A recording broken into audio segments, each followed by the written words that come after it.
Hello everyone, this is class 7th biology video of lesson number 5 photosynthesis part 3, and let's start the topic leaf as a photosynthetic organ.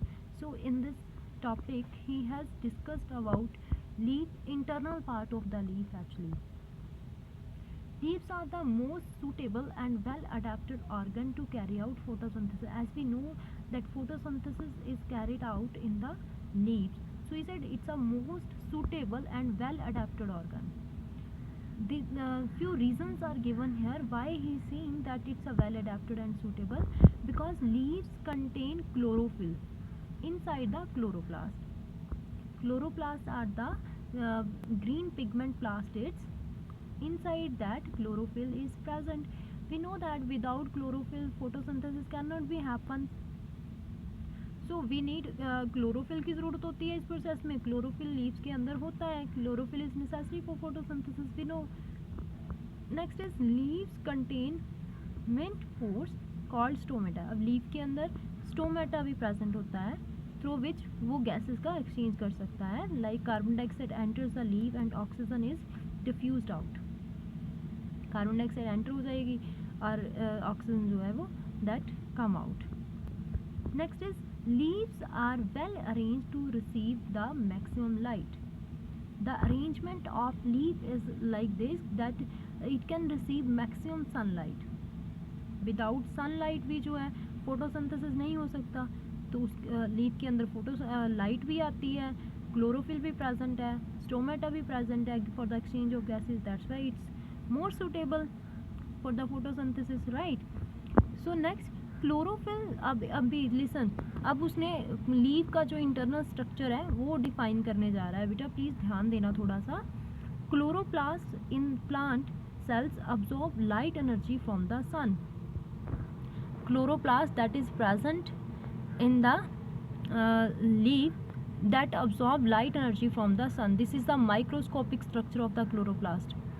Means chloroplast दिखने में कैसा होता है, that ही has shown here. There may be thousands of there may be thousands of chloroplast present in a single leaf. Thousands of chloroplast. Now अब chloroplast होता कैसा है? Chloroplast are the double membraned organelle. Double membrane होता है. The inner membrane of the chloroplast is folded into disc-shaped sac called thylakoid. The inner membrane is like its shape is like disc. देखो ये disc shaped लग रहा है ना कुछ. So this is called thylakoid. Thylakoid contain chlorophyll and other pigments and are arranged in stalk called granum. Thylakoid जो है इसके पास क्या होता है? क्लोरोफिल प्रेजेंट होता है एंड अदर पिगमेंट्स भी होते हैं जिनको हम बोलते हैं ग्रैनम. सिंगुलर इज ग्रैनम, जो कि अरेंज होते हैं in a stack like this. These are the granum. Singular is granum but the plural is grana. Grana in turn are connected to each other and lie in a gel like substance called stoma. So this is the gel like substance that you can see in which grana are situated. So this is about the chloroplast. I think from here one question can be made that why leaves are more suitable and well adapted for the photosynthesis process. So you can give these reasons, right beta? So next is we are talking about photosynthesis from last 3 days.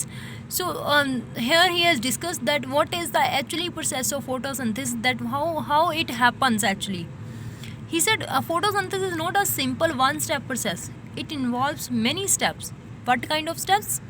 But this is the important point given here, that photosynthesis is the only process by which solar energy can be converted into the chemical energy. This can also be a question. Okay, first of all, water taken up through the root system. We know very well that water is taken through the roots, and carbon dioxide from the atmosphere reaches the leaves. And then this is the first step, that water is taken from the roots and carbon dioxide from the atmosphere. Then light is absorbed by chlorophyll. Chlorophyll क्या करते हैं, light को absorb करते हैं, विच splits. अब light देखो, जो chlorophyll ने लाइट अब्जॉर्ब करी ना, इसने क्या करना है, वाटर को ये स्प्लिट कर देती है। वाटर का फॉर्मूला क्या होता है, H2O, ठीक है। सनलाइट विल स्प्लिट इट, इसको ब्रेक कर देगी, और क्या होगा, ऑक्सीजन जो है वो इन्वायरमेंट में रिलीज हो जाएगी। This reaction depends on sunlight for activation energy, ठीक है। अगर सनलाइट है तभी ये ब्रेक होगा, अगर सनलाइट नहीं है तो ये ब्रेक नहीं होगा। This take place in the thylakoid. We know this thing, मैंने आपको बताया कि क्लोरोफिल जो है वो थाइलाकॉइड के अंदर होता है, ठीक है, जो आपने क्लोरोप्लास्ट पढ़ा है अभी। So this takes place in thylakoid of the chloroplast. Done. In the next step, अभी यहाँ तक क्या हुआ, सबसे पहले उसने वाटर को लिया, क्लोरोफिल को, एंड देन उसने कार्बन डाइऑक्साइड को लिया। अब सनलाइट ली उसने क्लोरोफिल के थ्रू, सनलाइट ने क्या करा, वाटर को स्प्लिट कर दिया, ठीक।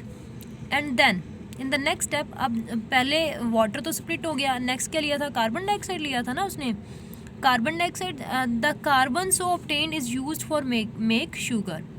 अब कार्बन डाइऑक्साइड क्या होगा, स्प्लिट होगा, CO2 स्प्लिट हो गया, तो this carbon is use to make sugar. Sugar क्या, ये फर्दर क्या बनेगा, इसके साथ ग्लूकोज बनेगा। This reaction doesn't require light energy, इसके लिए किसी लाइट एनर्जी की ज़रूरत नहीं होती। It takes place in the stoma. Stoma is also the internal part of the chloroplast, jelly like substance. Sugars are formed during photosynthesis. Simple sugars are formed which then combine to form complex sugar. Simple sugar form होते हैं जो combine करके बाद में complex sugars form कर देते हैं। Glucose and fructose formed as a result of photosynthesis travel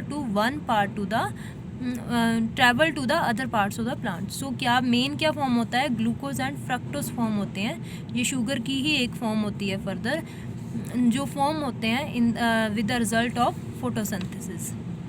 so एक बार फिर से हम स्टेप्स को रिकॉल करते हैं। वाटर जो लिया जाता है through the roots, and light absorb की जाती है थ्रू द क्लोरोफिल्स, ठीक है। वाटर ब्रेक होता है और ऑक्सीजन रिलीज होती है एनवायरनमेंट में, ठीक।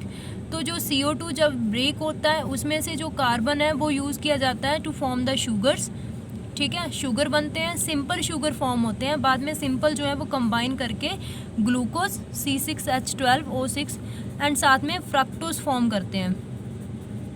These are the complex sugars. So these are the results of photosynthesis. Thank you, beta.